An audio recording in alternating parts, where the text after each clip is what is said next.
that De Wit has held the honor from the 10th tee to the 18th. Isn't that terrific? He's been steady as a rock. And here comes Byron Nelson.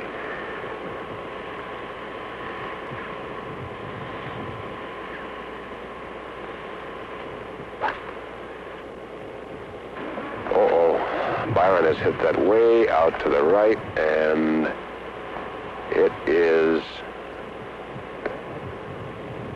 off the fairway, and I think maybe in the woods. Byron Nelson is going in for another ball. He hit that ball out of bounds. He'll have to play another ball now from the tee, add a penalty stroke for going out of bounds. So he'll be playing 3 now, the first stroke, the penalty stroke, and the stroke he's about to play. You know he hurt his wrist back there, and that's probably what's bothering him. Yes, he just can't get the club head through.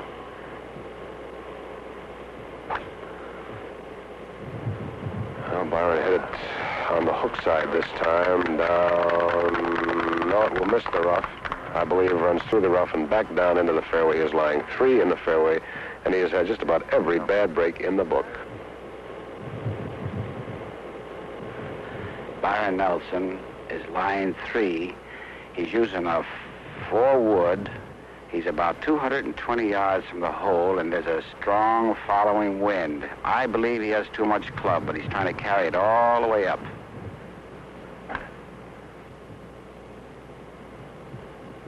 Nelson has carried the ball completely over the green. Now only missing some spectators back of the green. Hit 3 feet past the green, and he is now finished. Oh, a good 65 feet behind the green. He had too much club indeed. Gerry De Wit is using a 4-iron. He has a very nice shot to the hole. You know, he was about 25 yards past Byron there. He's going to carry this one right straight for the hole. But Gerry started it out toward the middle of the green, and it hits a little short and will roll on up and past the pin, and I don't think he's going to stay on. He is carrying just over the green about a foot. Plenty of following wind, giving both the players a little bit of trouble on their second shots. Byron Nelson is about 110 feet from the hole over the green, and he has 11 iron, and he's going to pitch it to the green and let it drop down towards the hole. Cut it up there, and it's just caught the fringe and is catching the downslope and is coming down toward the hole, and that is a pretty fair golf shot from back there. Byron has that putt for a 79. Well, Byron Nelson is going to mark his ball. Gerry De Wit just off the back edge of the green, about 48 feet away, Gene. Yes, he has quite an approach putt, but there's no trick rolls to it. All he has to do is hit it. And he's been playing these very well. Speed looks a little strong, but he hit the stick and almost went in.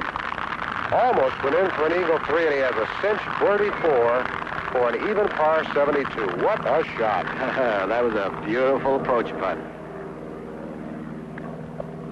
34 for Gerry De Wit and a 72 here at the Haag Golf and Country Club. A wonderful win and a wonderful round of golf. Byron Nelson has about a 15-foot putt for a 6.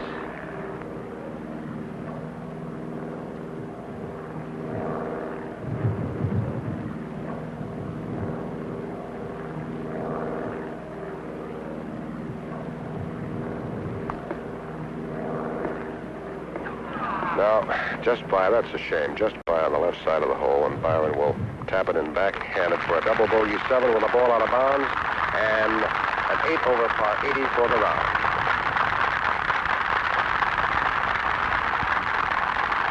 Gerry, Thank you. congratulations. That was a magnificent round of golf. Tell me, what did you do on the 9th hole? Go in the clubhouse and get a couple of herrings? No, I went down the cliff house to get some birdies. Well, you got them. You got 3 out of 4 holes. Byron, I guess you visited more places on this golf course than any time in your life. Well, I sure did, Gene. It's a great golf course and a wonderful driving course, and I'm sure that I made a lot of the average golfers happy with the places I put it today. I'd like to congratulate Gerry on playing so beautifully. Gerry, would you mind double-checking the official scorecard against mine? How about that back nine? Yes. Well, Gerry came in 33, which I think is very good under the circumstances. 4 birdies there, huh? 4 birdies. 72, and Byron Nelson had 80. Well, I hope you enjoyed the match. Very much. We certainly enjoyed having you as our scorekeeper. Now let's join Gene and our 2 professionals for some tips on technique. Well, Gerry and Byron, this is a sort of course that has 2 kind of lies that drive most people crazy. The downhill and the one where the ball is below the feet. Byron, what about those downhillers? Well, there's certainly a lot of them here, Gene. First thing you have to do, if you have a 6-iron shot, you have to take, for instance, number 7-iron club. It has more loft. The next thing you have to do, you have to adjust your stance. Would you mind showing us? I'd be delighted to. First, I play the ball back toward my right foot, so I make sure I contact the ball on the downswing.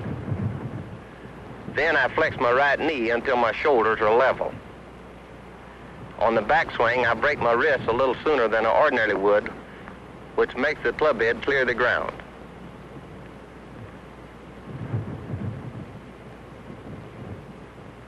Byron, you make that point very clear. I particularly like the part about using more loft. Well, Gene, the first thing you have to do on that downhill lie is get the ball into the air. Gerry, a lot of people have trouble in playing a shot when the ball is below the feet. How do you handle that type of shot? Why don't I show you, Gene? Right. When the ball is lower than your feet, you should take 1 club longer, a 5 instead of a 6-iron, to compensate for the loss in power. You hoot the club face a little bit because the tendency is to slice from this lie. And you use a 3/4 swing for better control.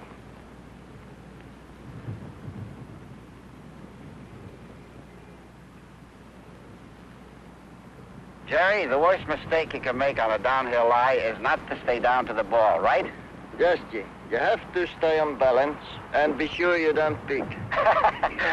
Well, fellas, I want to congratulate you both on a fine brand of golf. Thank you, Gene. 2 great players on a great golf course. You can't beat that combination. Ladies and gentlemen, be sure and be with us next week. Another great international match on Shell's Wonderful World of Golf.